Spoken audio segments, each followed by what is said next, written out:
بسم اللہ الرحمن الرحیم۔ السلام علیکم ورحمۃ اللہ وبرکاتہ۔ الحمد للہ وحدہ والصلاة والسلام علی من لا نبی بعدہ، اما بعد فاعوذ باللہ من الشیطان الرجیم، بسم اللہ الرحمن الرحیم۔ لعمرک انہم لفی سکرتہم یعمہون۔ مختصر حمد و صلوات کے بعد قابل صد احترام سامعین کرام، اسلامی ہجری سال کا تیسرا مہینہ ماہ ربیع الاول جاری و ساری ہے۔ اسی مہینے کے اندر رسول اکرم صلی اللہ علیہ وسلم کی ولادت بسعادت ہوئی ہے، اور اسی ماہ مبارک میں رسول اکرم صلی اللہ علیہ وسلم کی وفات پاک ہوئی ہے۔ چنانچہ اسی حوالے سے اس ماہ مبارک میں آپ دیکھتے ہیں کہ مختلف لوگ رسول اکرم صلی اللہ علیہ وسلم کی شان، آپ کی عظمت، آپ کے مقام کے حوالے سے محافل و مجالس کا انعقاد کیا کرتے ہیں۔ رسول اکرم صلی اللہ علیہ وسلم کی عظمت کو بیان کرتے ہوئے یہ بتلایا جاتا ہے کہ نبی علیہ السلام کی زلف کالی تھی،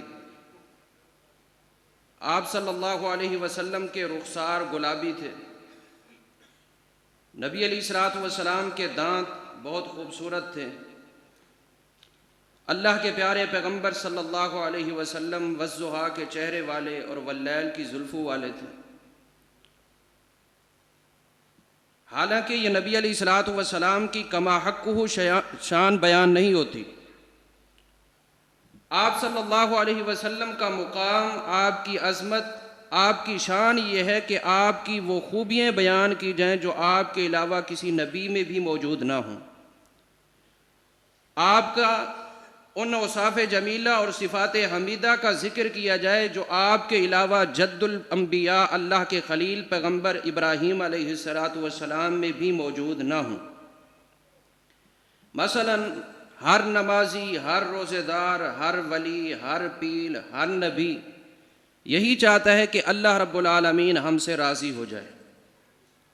آج ہم یہاں پر جمع ہوئے ہیں، اللہ رب العالمین ہم سے راضی ہو جائے۔ ہر نبی یہی چاہتا رہا ہے کہ اللہ رب العالمین مجھ سے راضی ہو جائے۔ اللہ نے حضرت موسیٰ پیغمبر علیہ السلام کو حکم دیا، اپنی قوم کے 70 افراد کو اپنے ساتھ ملاؤ اور کوہ طور پر مجھ سے ہم کلام ہو جاؤ۔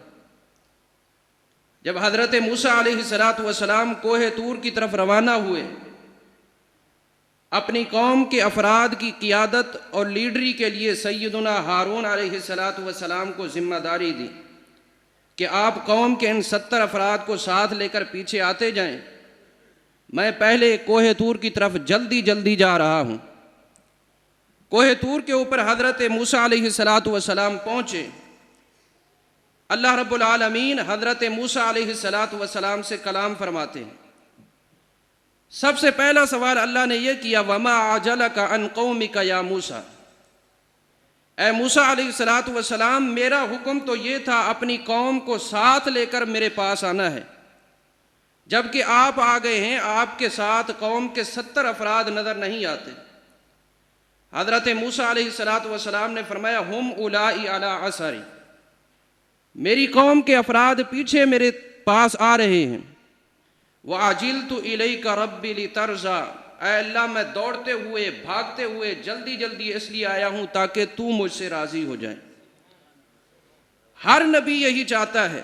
حضرت سلیمان علیہ السلام 19واں پارہ پڑھیے، اللہ سے دعا کرتے ہیں، وَأَنْ أَعْمَلَ صَالِحًا تَرْضَىٰ، اے اللہ مجھے ایسے نیک اعمال کرنے کی توفیق عطا فرما کہ جن نیک اعمال کی بدولت تو مجھ سے راضی ہو جائے۔ حضرت زکریا پیغمبر علیہ السلام بوڑھے ہو گئے ہیں، اللہ نے اولاد نہیں دی، اللہ سے دعا کرتے ہیں، رب انی وہن العظم منی واشتعل الرأس شیبا، اے اللہ تو اسے بیٹا مانگتے بوڑھا ہو گیا ہوں، میری ہڈیاں کمزور ہو چکی ہیں، ہڈیوں کا گودا ختم ہو چکا ہے۔ واشتعل الرأس شیبا، میرے سر کے بال سفید ہو چکے ہیں۔ ولم اکم بدعائک رب شقیا، لیکن اے اللہ میں تیرا در چھوڑ کر کسی کے گھر مانگنے کے لیے نہیں جاؤں گا۔ اے اللہ بیٹا بھی دے، آگے کیا فرماتے؟ وجعلہ ربی رضیا، اے اللہ بیٹا ایسے دینا جس سے تیری رضا شامل ہو، جس سے تو راضی ہو۔ ہر نبی یہی چاہتا ہے، ہر ولی یہی چاہتا ہے، ہر نمازی، ہر روزے دار، ہر سخی یہی چاہتا ہے اللہ مجھ سے راضی ہو جائے۔ لیکن قربان جائیں، جب میرے اور آپ کے پیر و مرشد امام الانبیاء، اکرم الانبیاء، رسول اکرم صلی اللہ علیہ وسلم کی باری آتی ہے، اللہ فرماتا ہے وَلَسَوْفَ يُعْطِيكَ رَبُّكَ فَتَرْضَىٰ، اے نبی میں آپ کو آپ کی اخروی زندگی میں اتنی نعمتیں دوں گا، اتنی نعمتیں دوں گا، اتنی نعمتیں دوں گا کہ تو محمد صلی اللہ علیہ وسلم مجھ سے راضی ہو جائے گا۔ ہر نبی یہی چاہتا ہے اللہ مجھ سے راضی ہو جائے۔ اللہ سبحانہ و تعالیٰ یہ چاہتا ہے کہ امام الانبیاء محمد الرسول اللہ مجھ سے راضی ہو جائے۔ یہ آپ کی شان ہے۔ حضرت موسیٰ علیہ السلام کو اللہ رب العالمین نے فرعون کی طرف نبی بنا کر کے بھیجا۔ موسیٰ علیہ السلام اللہ سے دعا کرتے ہیں، اے اللہ میں وقت کے جابر فرعون متکبر انسان کے پاس تیری دعوت توحید پہنچانے کے لیے جا رہا ہوں۔ رب اشرح لی صدری، اے اللہ میرا سینہ کھول دے، مجھے ایمانی قوت اور توحید کو بیان کرنے کی قوت عطا کرا کہ میں فرعون کے سامنے تیری توحید بیان کر سکوں۔ حضرت موسیٰ نبی اللہ سے دعا کرتے ہیں، اے اللہ میرا سینہ کھول دے۔ جب میرے اور آپ کے نبی محمد الرسول اللہ صلی اللہ علیہ وسلم کی باری آتی ہے، اللہ فرماتا ہے الم نشرح لک صدرک، اے نبی جس سینہ کھولنے کی دعا موسیٰ پیغمبر نے کی تھی، میں نے آپ کو بن مانگے آپ کا سینہ کھول دیا ہے، بن مانگے آپ کو شرح صدر عطا کیا ہے۔ یہ آپ کی شان ہے۔ حضرت ابراہیم علیہ السلام قوم کو اللہ رب العالمین کا تعارف کرا رہے ہیں، اپنا اور رب العالمین کا تعلق بیان کرتے ہیں۔ میرا رب کے ساتھ یہ تعلق ہے، والذی اطمع ان یغفر لی خطیئتی یوم الدین، کہ میں اس رب العالمین کے بارے میں پر امید ہوں، مجھے یقین ہے کہ اللہ رب العالمین قیامت والے دن میری تمام خطاؤں کو معاف کر دے گا، تمام غلطیوں کو معاف کر دے گا۔ حضرت ابراہیم جو اللہ کے خلیل پیغمبر ہیں، وہ کیا کہتے ہیں؟ قیامت والے دن اللہ رب العالمین میری خطاؤں کو معاف کرے گا۔ لیکن جب نبی علیہ السلام کی باری آتی ہے، اللہ فرماتا ہے انا فتحنا لک فتحا مبینا لیغفر لک اللہ ما تقدم من ذنبک وما تأخر۔ اے نبی آپ کی زندگی کا چاہے ماضی ہو، گزرا ہوا زمانہ، یا حال ہو جس دور میں آپ رہ رہے ہیں، یا آپ کی زندگی کا استقبال ہو، آپ کے نامہ اعمال میں نے اپنی رحمت سے گناہ کا ایک ذرہ بھی نہیں رکھا۔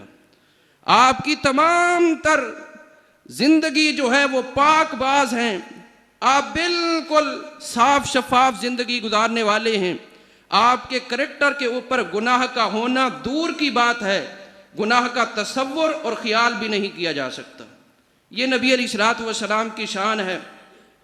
حضرت سلیمان علیہ السلام کو اللہ نے بہت بڑی بادشاہت دی ہے، اور سلیمان علیہ السلام نے دعا کی تھی رب ہب لی ملکا لا ینبغی لأحد من بعدی، اے اللہ مجھے ایسی بادشاہت عطا کر جو مجھ سے پہلے کسی کو عطا نہ کی ہو اور میرے بعد بھی کسی کو عطا نہ کی ہو۔ اللہ نے یہ درخت، یہ پہاڑ، یہ چرند پرند، یہ جانور، تمام چیزیں حضرت سلیمان نبی کے تابع کر دی تھی، اور یہ ہوا حضرت سلیمان پیغمبر علیہ السلام کے تابع تھی۔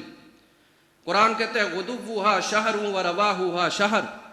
جب سلیمان علیہ السلام کسی ایسے سفر کا ارادہ کرتے جس سفر اور مسافت کو طے کرنے کے لیے 1 مہینے کا ٹائم درکار ہوتا، 1 مہینہ لگ سکتا تھا، ہوا اس 1 مہینے کے سفر کو چند لمحات کے اندر طے کر لیتی تھی، اور جب اس سفر سے واپس آتے تو پھر اسی طرح مہینے کا سفر تھوڑے سے ٹائم میں طے ہو جاتا۔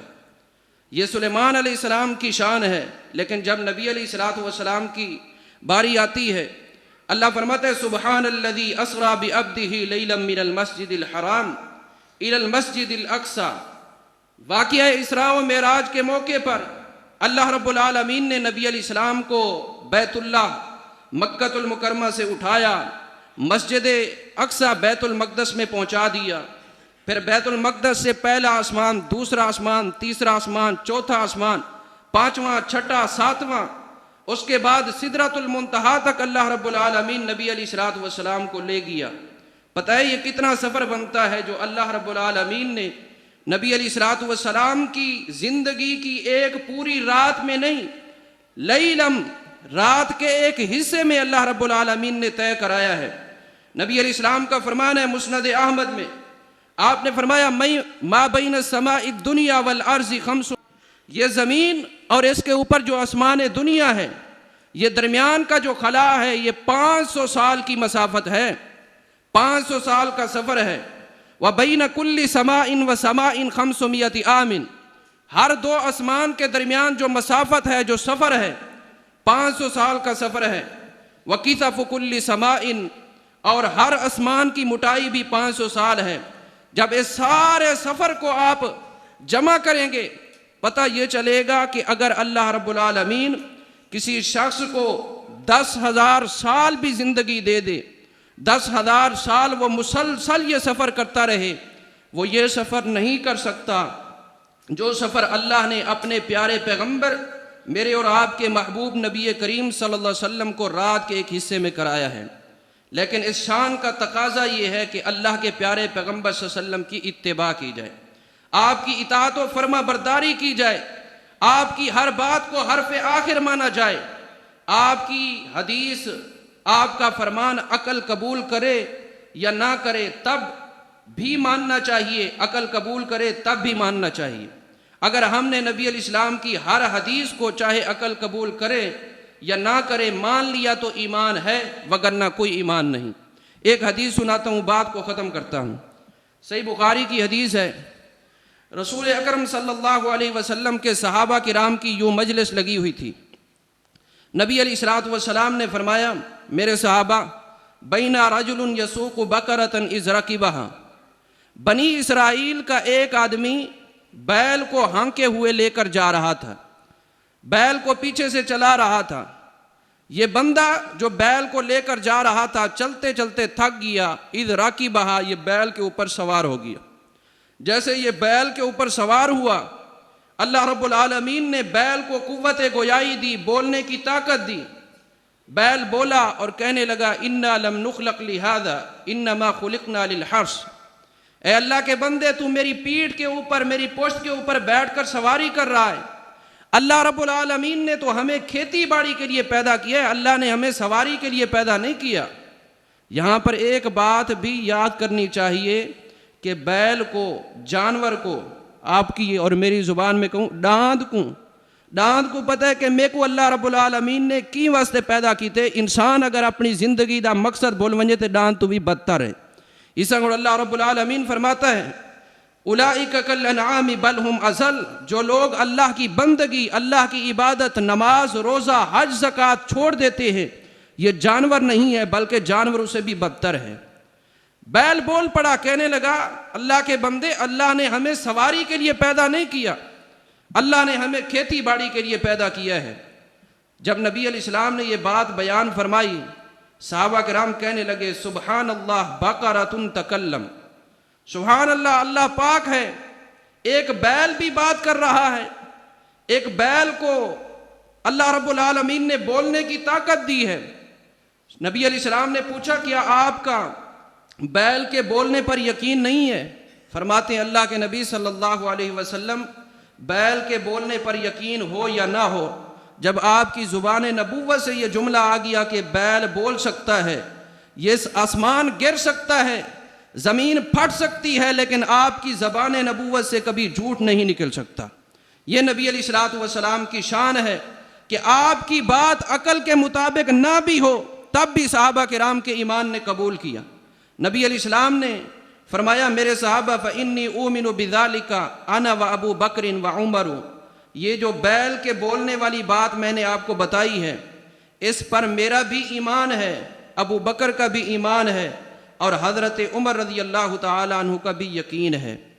حضرت ابو ہریرہ رضی اللہ تعالیٰ عنہ حدیث کے راوی ہیں، فرماتے ہیں میں نے مجلس میں نظر دوڑا کر دیکھا، اس مجلس کے اندر وما ہما سما، نہ ابو بکر صدیق رضی اللہ تعالیٰ عنہ موجود تھے، نہ عمر رضی اللہ تعالیٰ عنہ موجود تھے۔